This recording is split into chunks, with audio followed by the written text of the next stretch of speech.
Tender না পেয়ে ভয় দেখানোর উদ্দেশ্যেই রাজধানীর মহাখালীর জাতীয় ক্যান্সার গবেষণা ইনস্টিটিউট ও হাসপাতালের উপপরিচালক আহমেদ হোসেনের ওপর ভাড়াটে খুনি দিয়ে হামলা চালায় সন্ত্রাসী রুবেল গ্রুপ। ঘটনার ২৪ ঘণ্টার মধ্যেই হামলার সঙ্গে জড়িত ৫ জনকে গ্রেপ্তারের পর এই তথ্য জানায় র্যাব। বিস্তারিত জানাচ্ছেন মাহতাব মিনহাজ। সোমবার বিকেলে রাজধানীর মহাখালীর ব্র্যাক বিশ্ববিদ্যালয়ের পেছনের পুরান ক্যাম্পাসের গলির সিসিটিভি ফুটেজ। সময় বিকেল ৩:৩৯। দেখা যায় জাতীয় ক্যান্সার গবেষণা ইনস্টিটিউট ও হাসপাতালের উপপরিচালক ডাক্তার আহমেদ হোসেন অফিস শেষে হেঁটে বাসায় ফিরছিলেন। এ সময় জনসম্মুখে মুখোশ পরিহিত সালাউদ্দিন আকস্মিকভাবে তার পিঠে ছুরি দিয়ে কোপ দেয়। পরে হাতে কোপ দেয় আরিফুজ্জামান শরীফ। ঘটনার ফুটেজ সামাজিক যোগাযোগ মাধ্যমে ভাইরাল হলে অপরাধীদের ধরতে অভিযানে নামে র্যাব। ঘটনার ২৪ ঘণ্টার মধ্যেই র্যাব ১-এর অভিযানে দক্ষিণখান, বাড্ডা ও গুলশান এলাকা থেকে মূল আসামি আরিফুজ্জামান শরীফ সহ ৫ জনকে গ্রেপ্তার করা হয়। ঘটনার বিস্তারিত জানাতে সংবাদ সম্মেলনের আয়োজন করে র্যাব।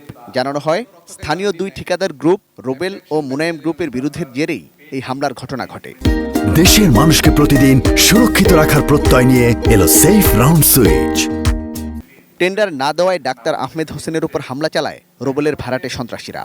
রুবেল ইএমই ট্রেডার্স, আরেকটা হচ্ছে মোনায়েম গ্রুপ। এই দুটার মধ্যেই এই টেন্ডারটা পাওয়া নিয়ে একটা প্রতিযোগিতা ছিল আর কি। তাদের ইন্টারনাল তারা কিছু ভাড়া করা সন্ত্রাসী ব্যবহার করে। এখানে দলীয় পরিচয় আসলে কেউ নেই। ভাড়া করা সন্ত্রাসীর মাধ্যমে কার্যক্রমটা সম্পন্ন করে। র্যাব আরও জানায়, রুবেল মালয়েশিয়ায় অবস্থান করেই হামলার নির্দেশ দেয়। বিদেশে যে আছে সে হচ্ছে রুবেল, তারই পক্ষে কাজ করেছে বাংলাদেশে করি।